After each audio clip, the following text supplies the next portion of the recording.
like to read a little excerpt here for you.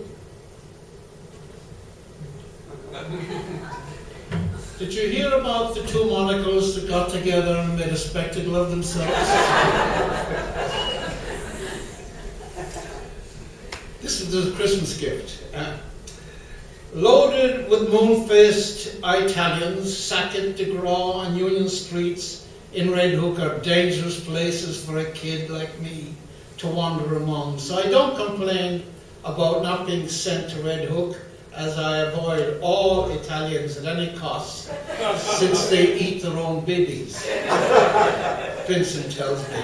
And if you cross them, they'll chop up your mother 10 years later, because they have the memory of elephants, and make meatballs out of her and serve her up with pasta and red sauce down a Bay Ridge, because they're a bunch of pagan Catholics fucking animals, Vincent says. In the Navy Yard, men build ships paid for by the government contracts, and this is wartime, so business is good. England is buying, and as far as the manufacturers in Brooklyn are concerned, there should always be wars.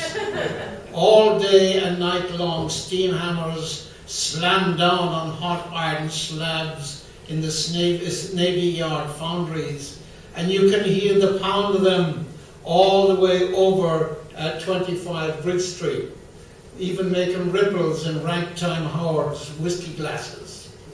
When I yell up to Red Donnelly to ask if he needs any messages sent, he just waves his hat in the air, revealing his red hair and fat head atop a barge where he directs cranes and bellows at his bios.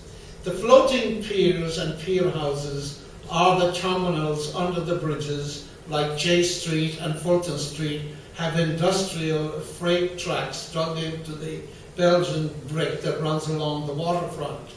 Cargo is hauled from the ships and floating piers to rail cars that amble in their clicking and their clacking through the neighbourhood and pull up at the warehousing units where the train cars butt against the platform, and where men with suit and tie and hats of all sorts unload them by hand or by bale hook in the morning sun.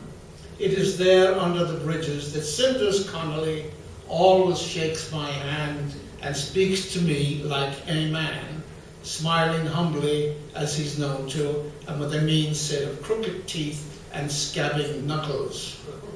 The terminals at Atlantic and Baltic take in shipments that mostly go onto automobile trucks to be driven over the bridges to Manhattan, or East Coast, Queens, or Long Island, and wherever else, as it's New York's piers and piers only, that all goods are shipped, since it's well before roads connect the cities to the farms, and before planes are to fill the skies.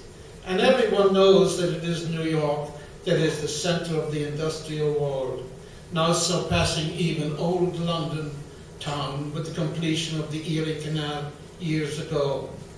At Baltic, Gibney, the lark speaks with me in a serious tone, and I never seem to realize that it's all up front, as Big Dick comes behind me and picks me up, spinning me upside down. He dumps me in a garbage can, so everyone can have a laugh.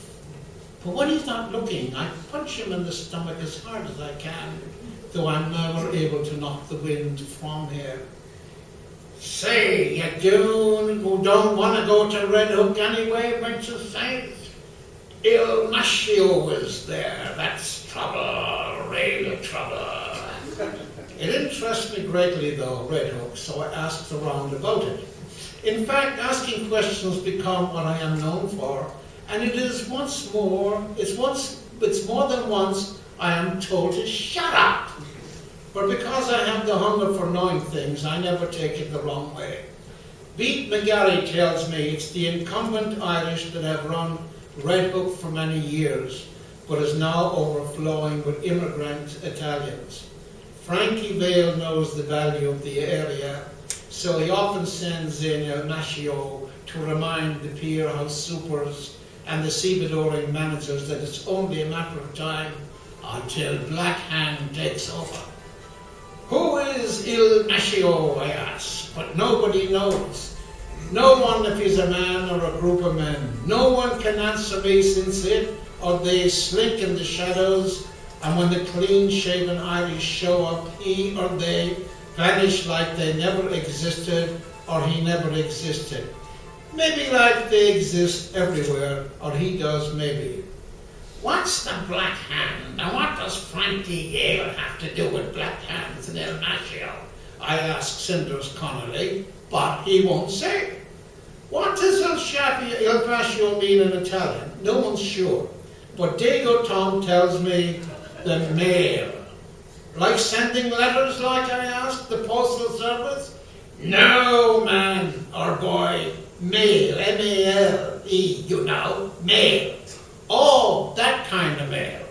Somewhere I learned that El Mascio is Frankie Young's wing of Italian thugs, or thug who work on the docks and believe in something called the Sicilian Code, and that if they can't reach your mother, they'll kidnap your child for ransom. And if you talk to the police or anyone else, the child will end up in a barrel at the bottom of the Gowanus Canal. And I learned too that El Mascio only appears when the Irish fight among themselves, which happens often, or when the dock boss is sent to Sing Sing or the workhouse, which happens often. And since I can't get straight answers about Italians, and I'm filled with strange stories, I sense there is a mystery around their ways, even if they are Catholic like us.